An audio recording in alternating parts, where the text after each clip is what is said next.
выполнении сложных и ответственных задач, в том числе проведении специальных операций по задержанию и обезвреживанию вооруженных преступников, личному составу войск и органов приходится действовать в обстановке реальной опасности, переносить значительные физические и психологические нагрузки. Чтобы успешно справиться с этими задачами, личный состав специальных подразделений должен обладать высокими морально-политическими и психологическими качествами, в совершенстве владеть оружием и специальными средствами, приемами ведения рукопашной борьбы и уметь уверенно и хладнокровно применять освоенные приемы и действия в сложной, быстро меняющейся обстановке.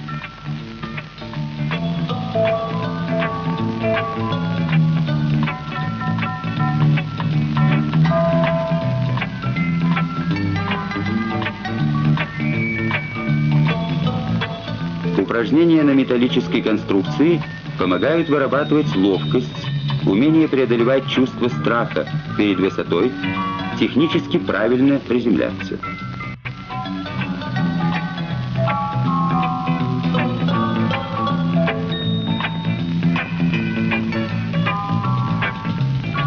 Основой физической подготовки являются упражнения, предусмотренные наставлением.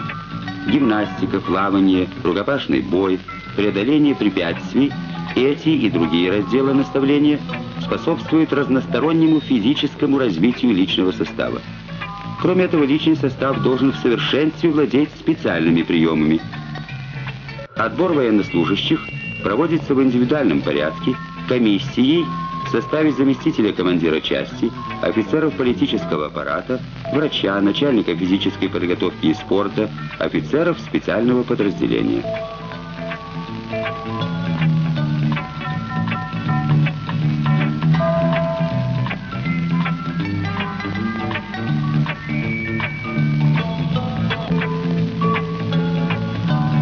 Один из главных разделов физической подготовки.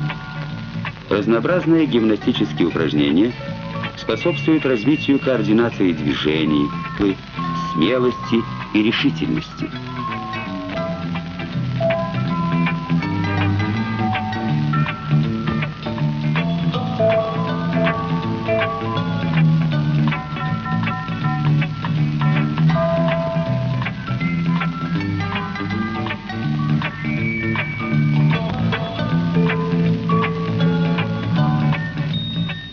Освоив основные гимнастические упражнения, личный состав переходит к изучению более сложных акробатических упражнений.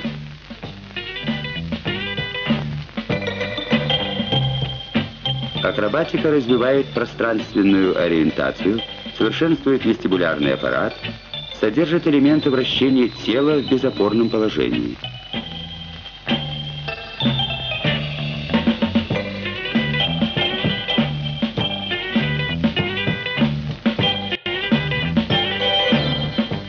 Обучение акробатике начинают с простых кувырков, переворотов и полетов.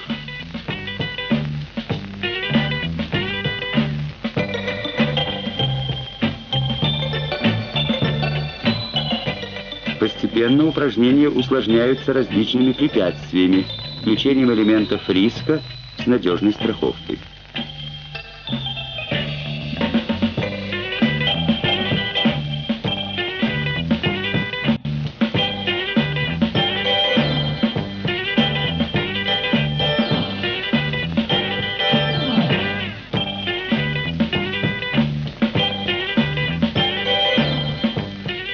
Одним из основных акробатических упражнений является сальто вперед. Обучение нужно начинать с кувырков через плечо и голову с одновременной страховкой. Для уменьшения силы удара при падении и предупреждения травм необходимо обращать внимание на правильное расположение частей тела.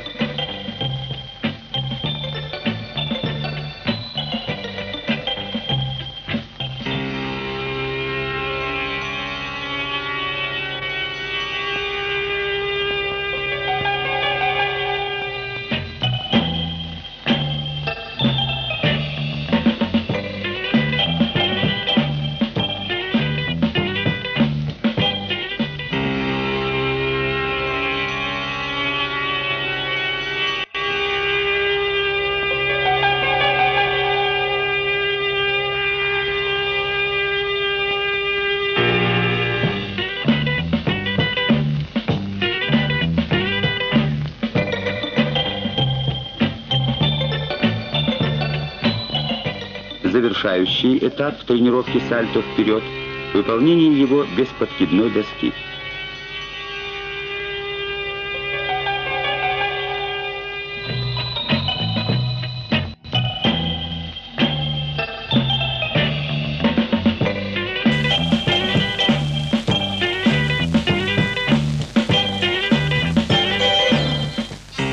Такие упражнения, как падение прямым телом вперед и назад, служат развитию решительности и смелости, помогают преодолевать чувство страха.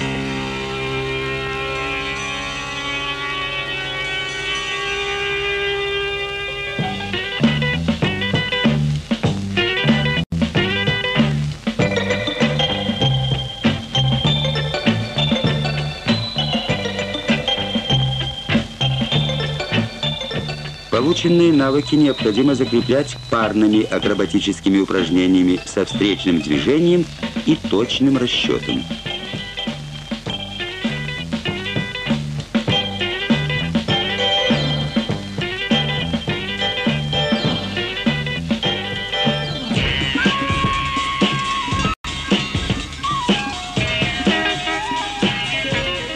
Задачи, выполняемые личным составом специальных подразделений, требуют от него совершенного владения приемами рукопашного боя, которые включают в себя удары и блоки из системы карате, броски, болевые приемы, удушение и удержание из борьбы самбо и дзюдо, приемы и действия со штатным оружием. Для развития различных мышечных групп в разминку карате вводится ряд специальных упражнений. Особое внимание уделяется развитию гибкости в суставах, мышц брюшного пресса и силы ударов. Важное значение имеет правильное дыхание.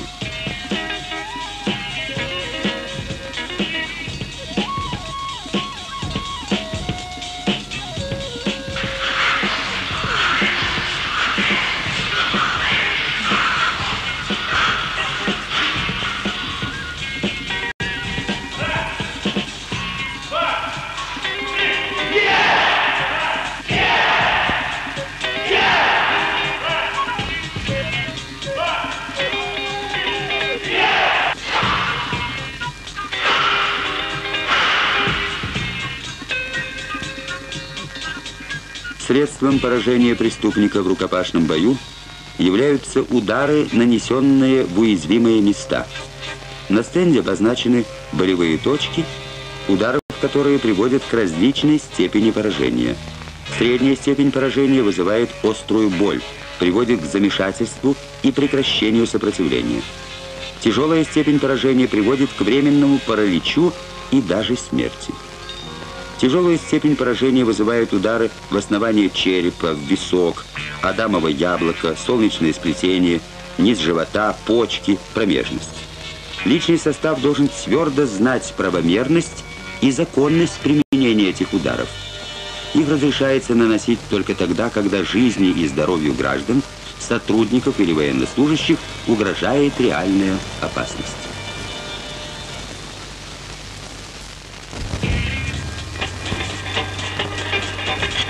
Стойка карате предполагает высокую боевую готовность, позволяет мгновенно перейти от защиты к нападению.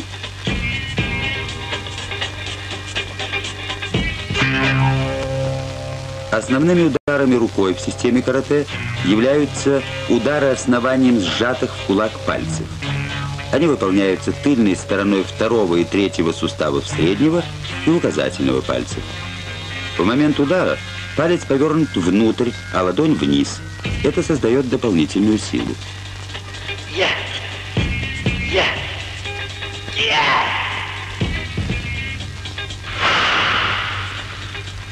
Имитация ударов способствует закреплению изученных приемов.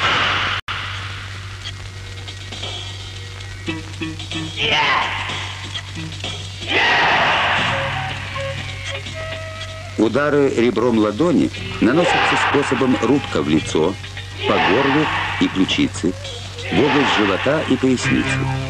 Сила удара зависит от правильного замаха. Атакующая рука отводится за голову, и удар наносится всем телом.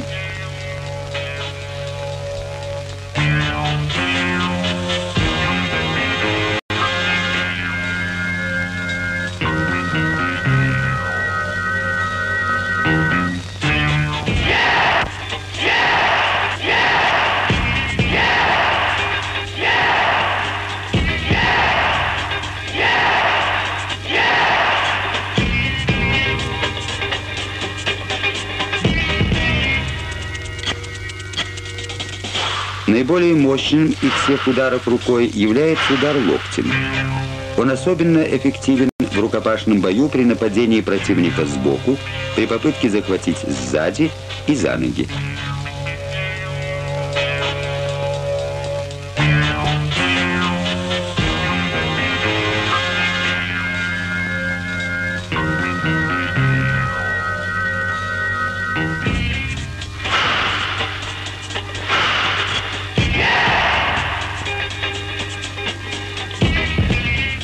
Удары тыльной частью кулака наносятся в висок, переносицу и в область живота.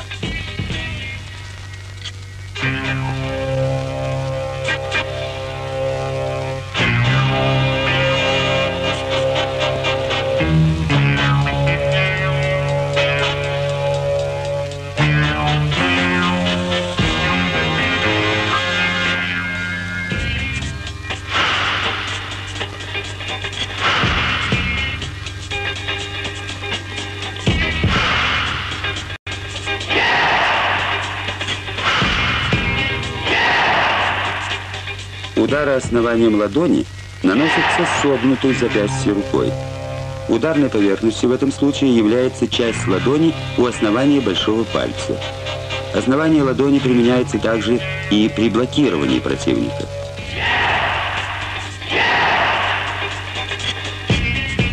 Основные удары ногой выполняются носком, пяткой, наружным краем стопы и коленом. При нанесении удара ступней вперед участвуют основание пальцев и пятка. Вес тела приходится на отведенную назад и слегка согнутую ногу.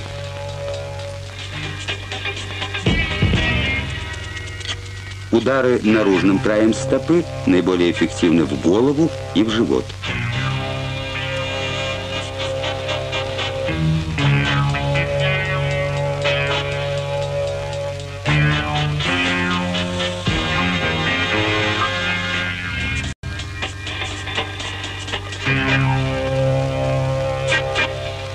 Удары пяткой используются при освобождении от захватов сзади и являются хорошим оружием при завершающих ударах.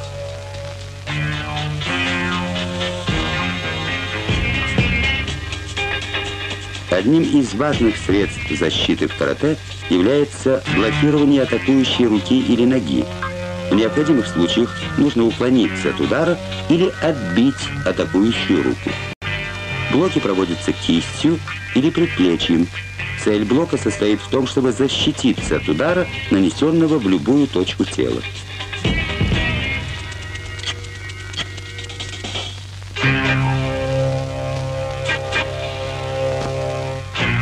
Существует несколько разновидностей защит предплечьем от ударов рукой или ногой. К основным из них относятся внешний, внутренний, верхний и нижний блоки.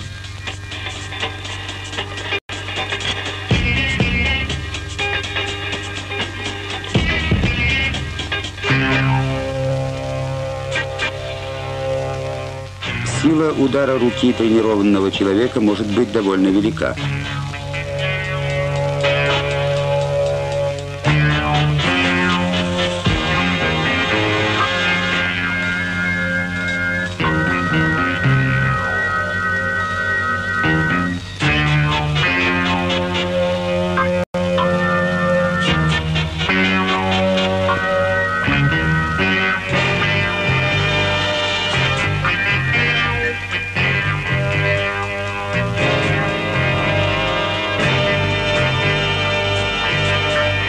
Правильно поставленный блок является надежной защитой.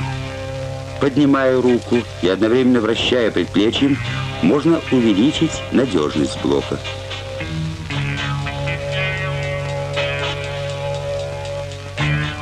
Перед нами наглядный пример неправильно поставленного блока. А это правильно выполненный блок.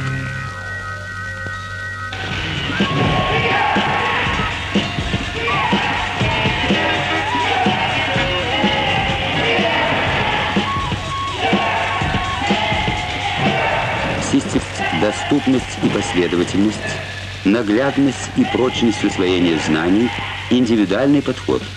Вот важнейшие педагогические принципы, в соответствии с которыми строится обучение военнослужащих специальных подразделений. Большое количество разнообразных учебных мест, их оборудование позволяют интенсивно и качественно проводить обучение личного состава.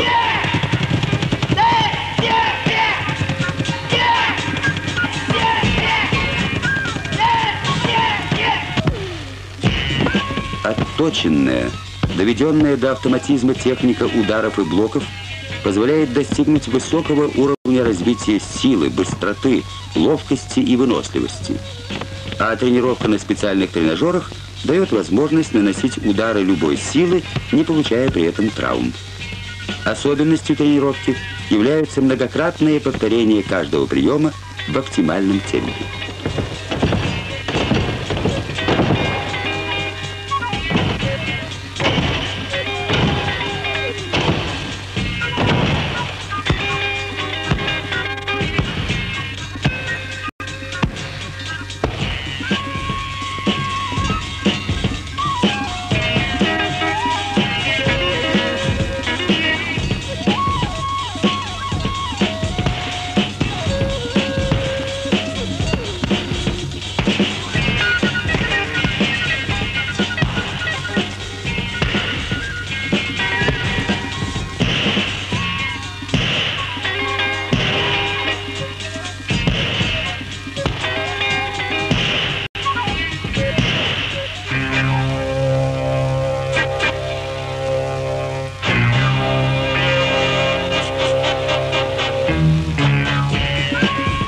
Тренировка ударов по боксерским лапам не только совершенствует координацию движений, но и имитирует движущуюся мишень.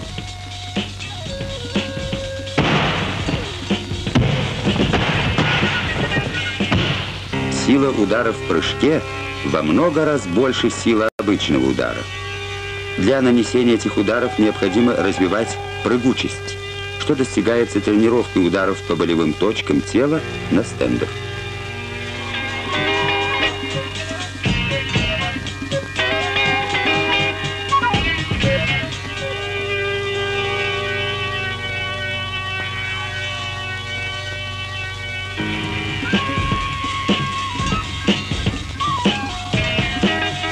Необходимыми элементами рукопашного боя являются броски, удержания, болевые и удушающие приемы из борьбы самбо и дзюдо.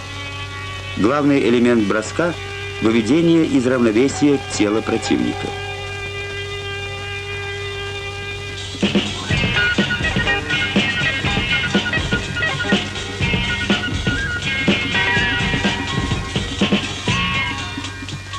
Совершенствовать технику изученных приемов позволяет использование кругового и поточного методов тренировки.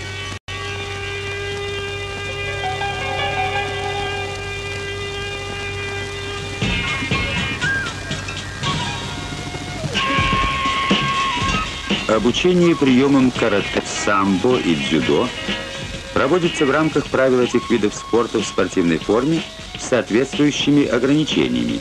Удары в уязвимые места тела лишь обозначаются. Броски проводятся со страховкой партнера, а болевые и удушающие приемы выполняются плавно, без рывков, во избежание травм.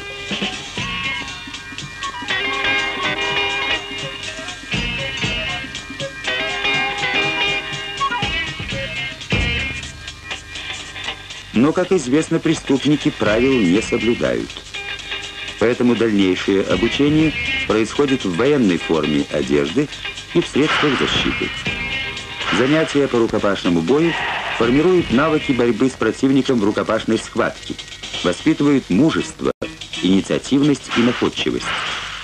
Сначала отрабатываются простые элементы рукопашного боя, удары защиты, ответные удары без оружия. Затем тренировка усложняется приемами обезоруживания и задержания преступника, который применяет холодное и огнестрельное оружие, а также различные предметы.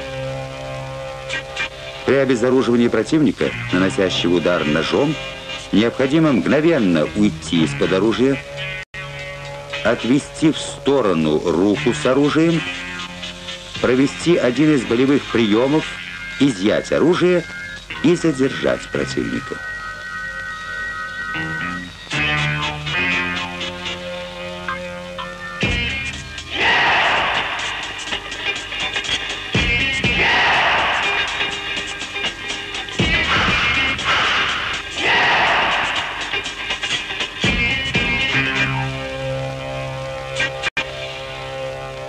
Умелое использование изученных блоков помогает проводить защиту от ударов ножом в любую точку – сверху, снизу, сбоку, наотмашь.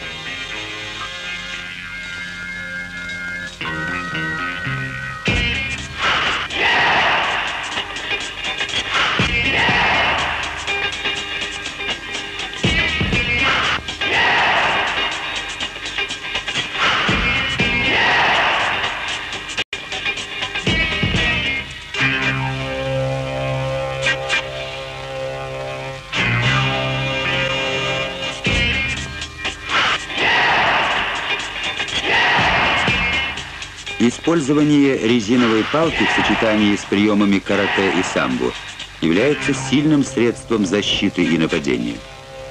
В соответствии с приказом министра внутренних дел СССР, она применяется против лиц, вооруженных холодным и огнестрельным оружием, то есть тогда, когда нападение вооруженного противника другими средствами отразить невозможно.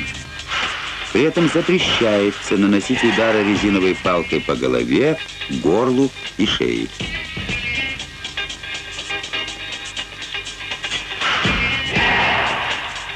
Существует несколько способов изъятия огнестрельного оружия. Основным требованием при обезоруживании противника является отбив руки с оружием и одновременный уклон туловища.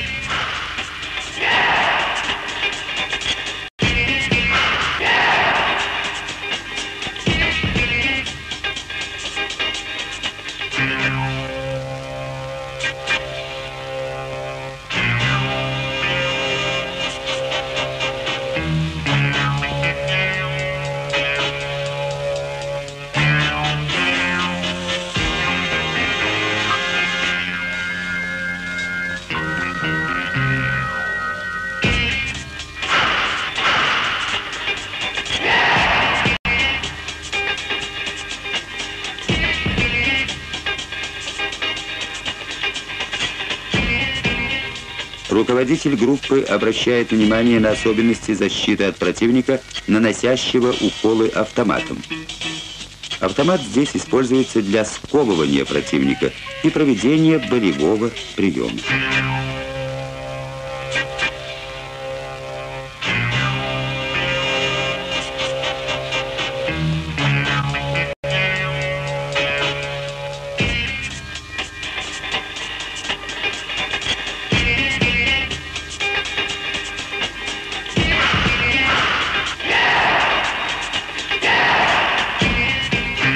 Защита от укола автоматом и обезоруживание аналогична защите от других видов оружия. Сначала уклон, затем отбив, ответный удар по ключице, обезоруживание, бросок, задняя подножка и завершающий удар. Знание личным составом правомерности применения приемов рукопашного боя является необходимым условием строгого соблюдения социалистической законности. Это требование постоянно разъясняется личному составу на политических занятиях всеми формами идейно-воспитательной работы. При задержании вооруженных преступников личный состав, в зависимости от сложившейся ситуации, использует средства индивидуальной защиты. Жилет защитный, легкий, каска стальная армейская, пластмассовый щит, каска защитная с забралом. Тренировки личного состава в начале обучения должны проводиться в спортивной или военной форме с использованием макетов оружия. В дальнейшем занятия проводятся с боевым оружием, в средствах защиты. Вес оружия, средств защиты и снаряжения составляет более 10 килограмм. Психологическая готовность к встрече с противником в рукопашной схватке зависит от уверенности в своих силах. Умение применять приемы в любой самой сложной обстановке, стремление сблизиться с противником. Эти качества вырабатываются во время учебно-тренировочных схваток с одним, а впоследствии с двумя и тремя условными противниками.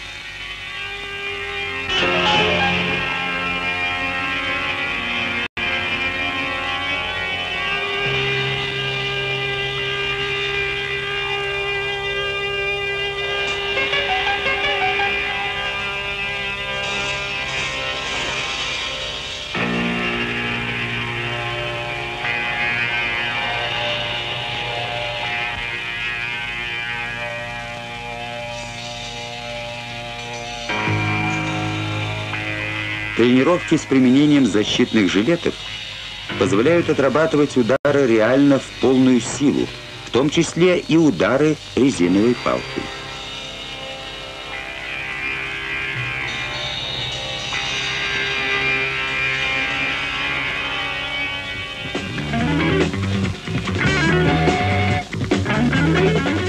Для того, чтобы успешно действовать в боевой обстановке в средствах защиты, с оружием и снаряжением, личный состав должен тренироваться в такой же форме. Умение использовать в рукопашном бою резиновую палку и пластмассовый щит позволяет не только успешно защищаться, но и переходить действием. Вы видите тренировку различных комбинаций, состоящих из ударов, блоков, бросков, болевых приемов. Такие действия, доведенные до автоматизма на учебных занятиях, затем могут успешно применяться при выполнении служебно-боевых задач.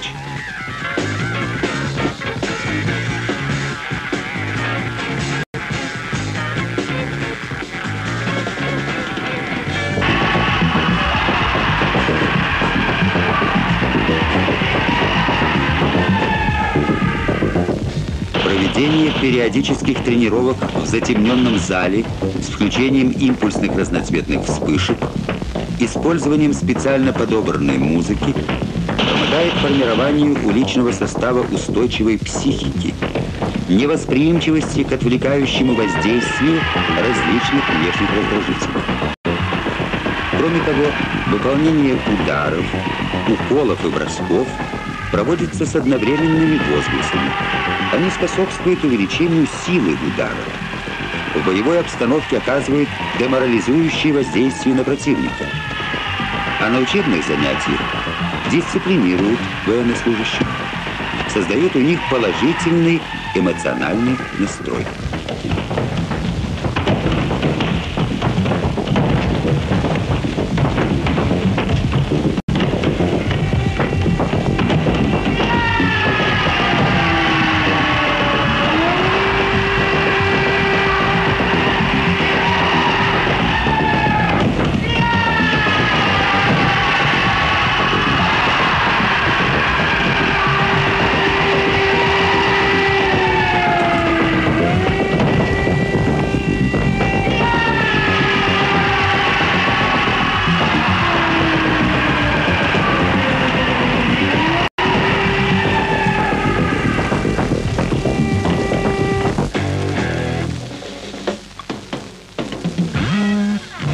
В критической обстановке, при явном нападении преступника, когда нет возможности применить огнестрельное оружие, воин специального подразделения должен уметь нанести удар с короткого расстояния ножом, малой лопатой и другими предметами.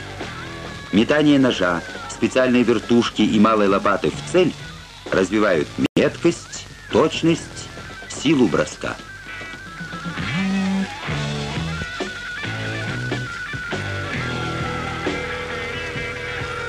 Для закрепления изученных приемов и действий проводятся регулярные комплексные тренировки. На этих занятиях приемы выполняются на определенном тактическом фоне, который должен постоянно усложняться. Для этого вводятся элементы опасности и риска.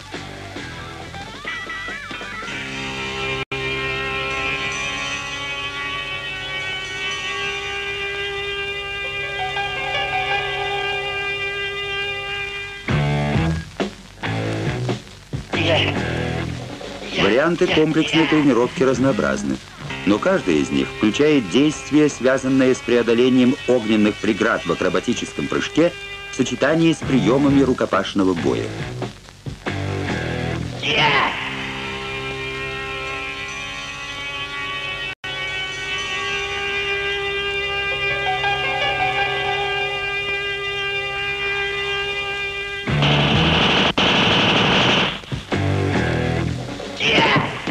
Для комплексных тренировок оборудуются специальные учебные места с тренажерами, макетами преступников, применяющих огнестрельное оружие.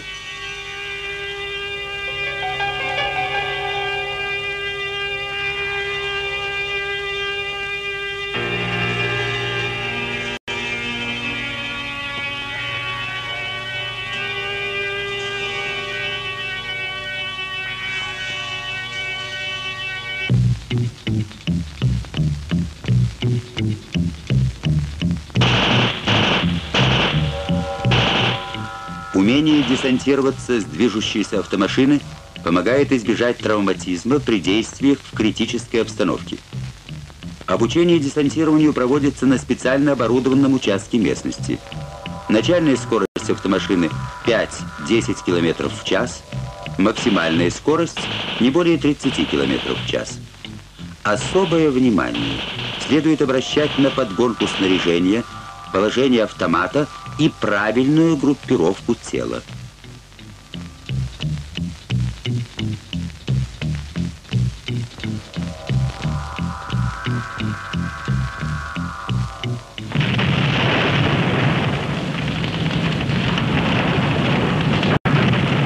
Для повышения психологического напряжения проводятся занятия на огненной полосе, где создаются участки разрушений и заграждений, внезапные шумовые и световые эффекты.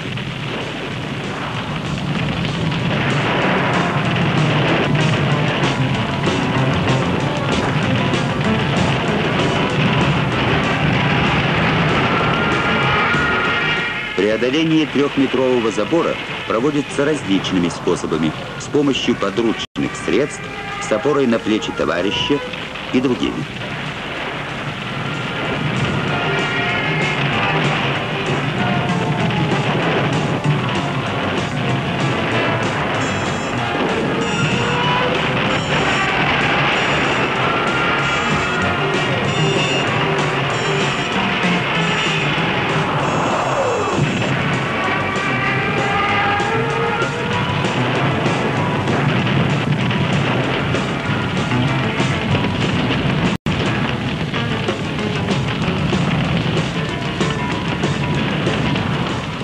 Для усиления психологического воздействия и совершенствования приемов рукопашного боя инсценируются схватки в разрушенном горящем здании.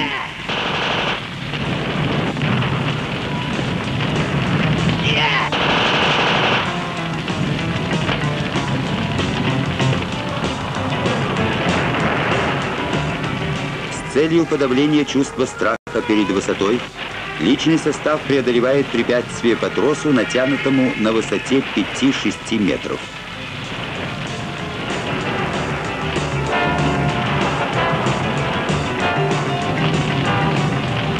В реальной обстановке может возникнуть необходимость преодолевать разрушения на горящей лестнице и совершать прыжки из окон здания. Строгое соблюдение мер безопасности на всех занятиях должно быть направлено не на отказ от опасных и рискованных ситуаций, а на предупреждение и исключение несчастных случаев и происшествий.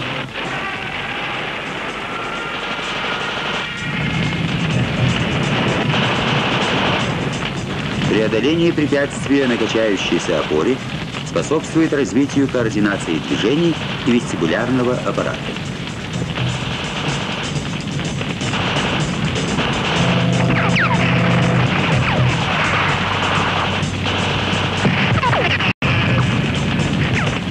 Преодоление арочного моста и зигзагообразного кирпичного прохода вырабатывает у военнослужащих умение защищаться от зажигательных средств и подавлять чувство огнебоязни.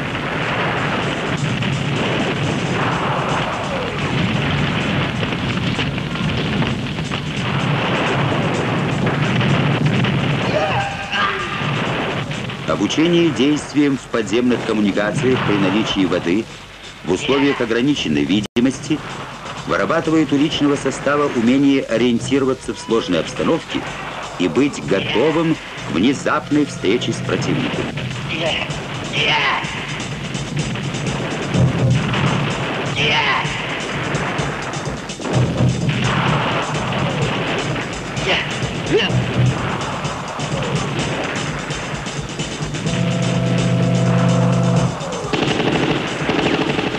Для сближения с преступниками, укрывшимися в здании, специальные подразделения обучаются перебежкам и переползаниям.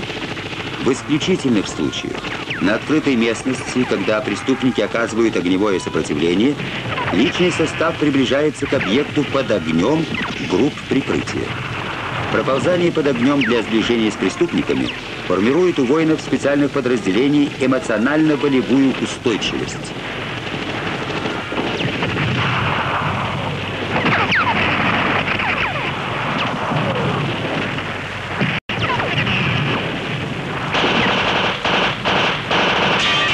Личный состав должен уметь выборочно, сверхметко поражать цели в условиях ограниченного времени, метать боевые гранаты на ходу после выполнения больших физических нагрузок.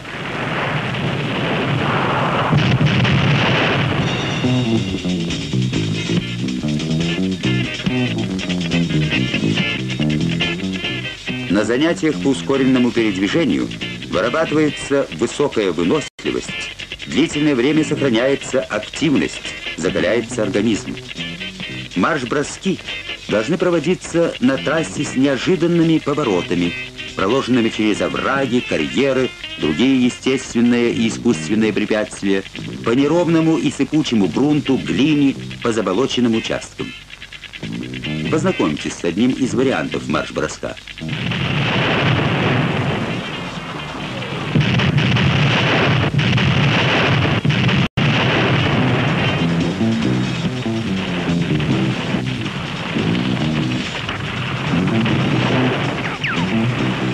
На первом учебном месте различными способами преодолевается водная преграда.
На втором учебном месте выполняются приемы и действия с автоматом, объединенные в специальный комплекс.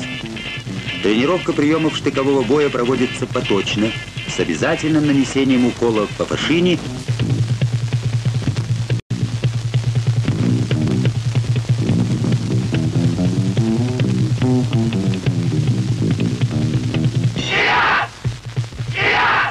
В групповом упражнении отрабатываются уколы, удары прикладом и магазином в сочетании с ударами руками и ногами.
На огневом рубеже, оборудованном на третьем учебном месте, отрабатываются скрытное передвижение и приемы сверхметкой стрельбы из автомата в ограниченное время. При этом цели должны поражаться ниже пояса.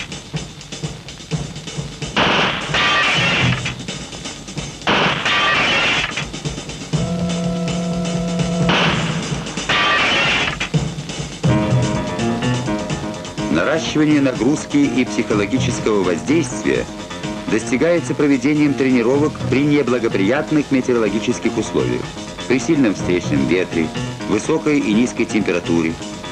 Вначале с облегченной, а в дальнейшем с полной выкладкой на отдельных участках в противогазах и в защитной одежде.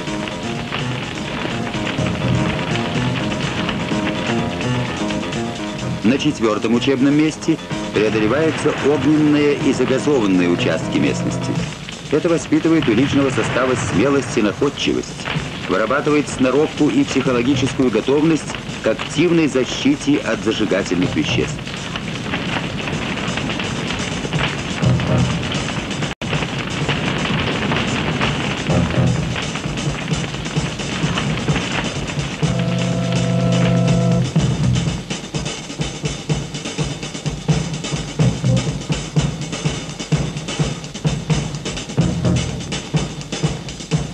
Затем воины штурмуют труднопроходимые участки местности.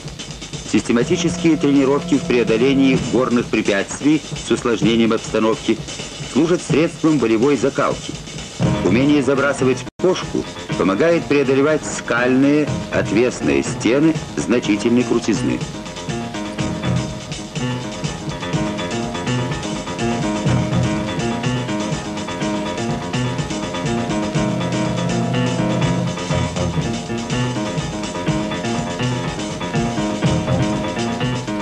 При преследовании вооруженных преступников применяются разыскные собаки со средствами связи, проработкой следа без поводка на удалении от группы до 300 метров. Тренировка их проводится совместно с группой захвата специального подразделения.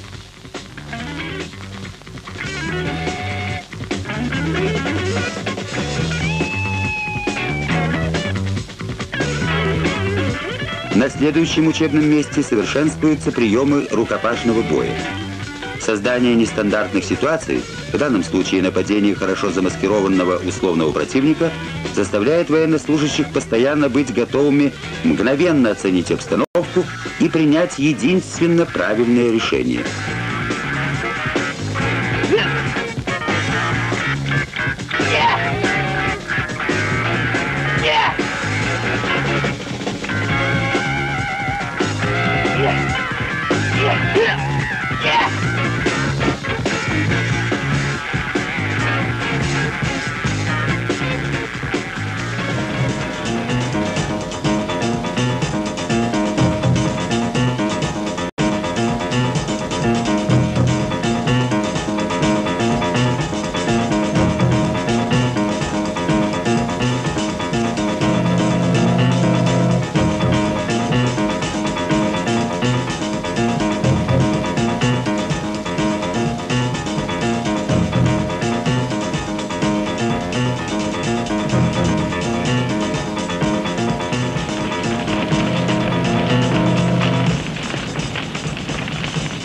Преодоление препятствия на седьмом учебном месте способствует формированию у личного состава таких физических и психологических качеств, как смелость и решительность, координация движений, молниеносная реакция, умение подавлять чувство страха. Подобные ситуации могут встретиться в реальной обстановке, когда иным способом преодолеть внезапно возникшие препятствия невозможно. Здесь необходимо иметь надежную страховку, исключающую травмы и несчастные случаи.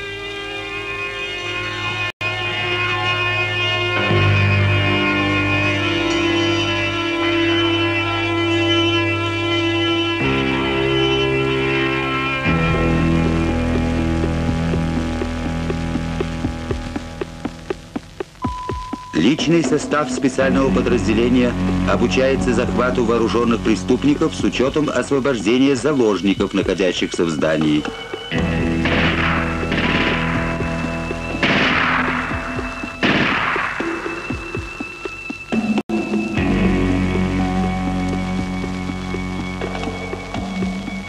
Во время штурма здания приобретаются навыки в использовании специального средства черемуха, а также гранатомета с инертной гранатой для выбивания замков и запоров забаррикадированных дверей.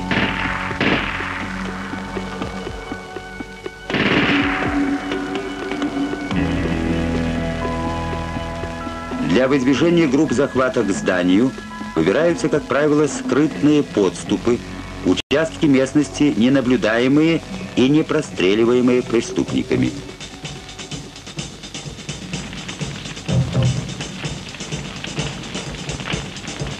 С целью проникновения в верхние этажи зданий используют различные способы и средства. Наиболее распространенными являются раздвижная лестница и шест. Штурм здания проводится с нескольких сторон. Для усиления психологического воздействия внутри здания создаются пожары.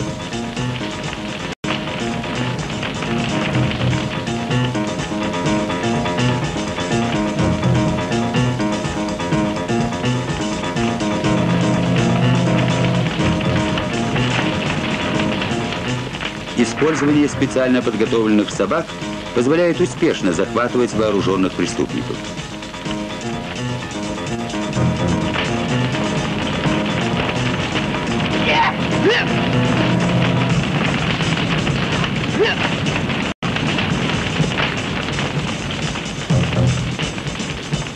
Система обучения специальных подразделений направлена на то, чтобы личный состав умело использовал возможности своего оружия и специальных средств, весь арсенал приемов рукопашного боя, строго соблюдая при этом социалистическую законность. Военнослужащие должны обладать бесстрашием и стойкостью, активностью, храбростью и смекалкой, высокими морально-политическими и психологическими качествами.